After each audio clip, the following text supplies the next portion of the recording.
This is problem 2-6, it's on page 28.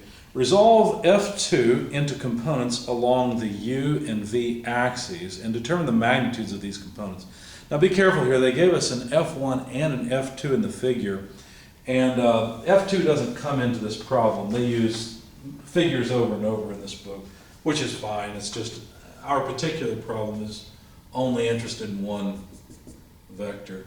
So they have a bracket that looks something like this. It doesn't really matter what it looks like because they put their coordinate system at the tip where there is a force F2. There's another force F1, but I won't draw it. Like I said, it's not relevant to the problem.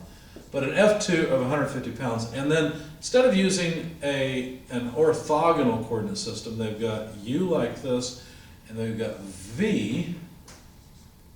I guess I should just use a regular V instead of a script.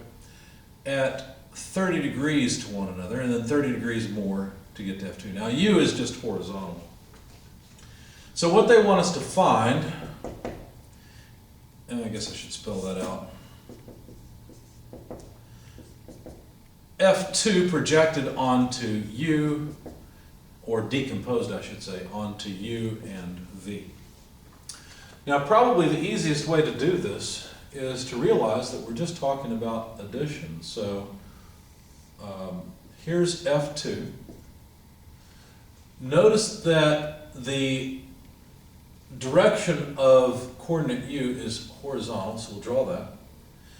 And V is like this. Now you might look at that and say, well, how did you know to draw U first and V second?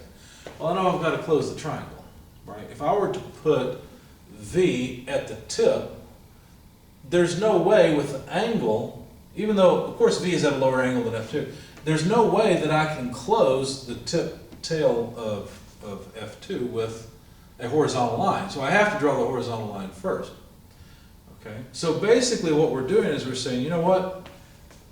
Let's figure out what the magnitude of F2U plus F2V would have to be in order to make F2. Because look, if we go from, let's see, actually, I think that would be backwards, yeah. I may have a negative sign problem in my solution, but we'll fix it. There we go. So now if I take F2V plus F2U, I've moved as if I moved along F2, you see? Now some angles of interest here. We know the angle between V and U is 30 degrees. So that's this angle right here, 30 degrees. And if we look at F2 versus F sub U, extend the line down this way. This is the angle we're interested in. Okay? And that angle, well, let's see, we got 60 degrees on this side, we've got 180 back to here, so that must be a 120 degree angle. And if you look at the triangle as a whole, then 180 degrees total means we've got a 30 degree angle here because 30, 30, and 120 is 180. We know the sum of interior angles in a triangle has to be 180 degrees. I called this alpha and worked it out, but it's pretty easy to see. Now since this is not a right triangle, I will simply use the law of sines to relate the various sides. I know all the angles. In fact, I know the magnitude of one side. This F2 is 150 pounds. So all I have to do is say, well, F2 over sine of what angle? Well, let's see, the angle that's opposite or not touching this side is this one. So sine of 30 degrees equals F2U divided by, over here, sine of 30 degrees equals F2V, opposite angle, sine 120 degrees. Now, of course, we'll focus on one at a time. If we want to calculate F2U, then, well, that's easy, right? F2 and F2U must be the same, because look, they both have sine of 30 degrees, so this must be 150 pounds. And that usually seems strange to students, because students get the idea that force is conserved, and a smaller force can be represented as a bigger force, or partly as a bigger force, but that's not the case.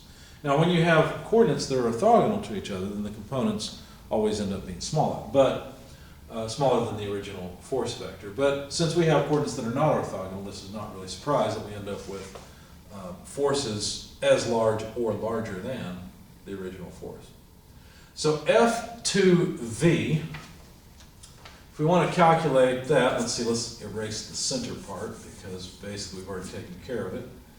Well, then F2V would simply be F2 sine 120 degrees over sine of 30 degrees. So of course F2 is equal to 150 pounds. When you plug all of this into your calculator, you find that F2V is about 259.8 pounds force. So there's the magnitude of F2 being represented by two force vectors along U and V, which is what they asked us to find. And that's it. Now they didn't ask us for F1. Probably in other problems they decompose F1 onto the two coordinate axes and add them together, find the result, and so on and so forth. So you could take this problem further if you really wanted to. But that's all they asked us to do.